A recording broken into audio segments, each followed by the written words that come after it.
السلام علیکم، امید ہے آپ سب خیر و عافیت سے ہوں گے۔ تو آئیے آج کی آیتیں شروع کرتے ہیں۔ بسم اللہ الرحمن الرحیم۔ یسألک اہل الکتاب ان تنزل علیہم کتابا من السماء فقد سألوا موسى اکبر من ذلك وقالوا ارنا اللہ جهرة فأخذتهم الصاعقة بظلمهم ثم اتخذوا عجلا من بعد ما جاءتهم البينات فعفونا عن ذلك وآتينا موسى سلطانا مبينا۔ شروع اللہ کے نام سے جو بڑا مہربان نہایت رحم کرنے والا ہے۔ اے نبی صلی اللہ علیہ وسلم، اہل کتاب آپ صلی اللہ علیہ وسلم سے مطالبہ کر رہے ہیں کہ آپ ان پر ایک کتاب آسمان سے اتار لائیں۔ انہوں نے تو ان سے یہ بھی کہا تھا کہ ہمیں دکھاؤ اللہ کو علانیہ۔ ان کو آپ پکڑا تھا کڑک نے ان کے اس گناہ کی پاداش میں، پھر انہوں نے بچڑے کو معبود بنا لیا۔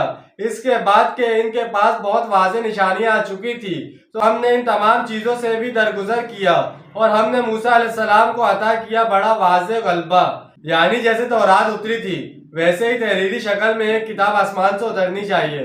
آپ صلی اللہ علیہ وسلم تو کہتے ہیں مجھ پر وحی آتی ہے، لیکن کہاں لکھی ہوئی ہے وہ وحی؟ کون لایا ہے؟ ہمیں تو پتہ نہیں۔ موسیٰ علیہ السلام تو ان کی کتاب لکھی ہوئی ملی تھی اور پھر پتھر کی تختیوں کی صورت میں اسے لے کر آئے تھے۔ آپ پر بھی اس طرح کی کتاب نازل ہو تو ہم مانیں، یہ تعجب کی بات نہیں۔ انہوں نے موسیٰ علیہ السلام سے اس سے بھی بڑھ کر مطالبے کیے تھے۔ اے نبی صلی اللہ علیہ وسلم، آپ فکر نہ کریں، ان کی پرواہ نہ کریں۔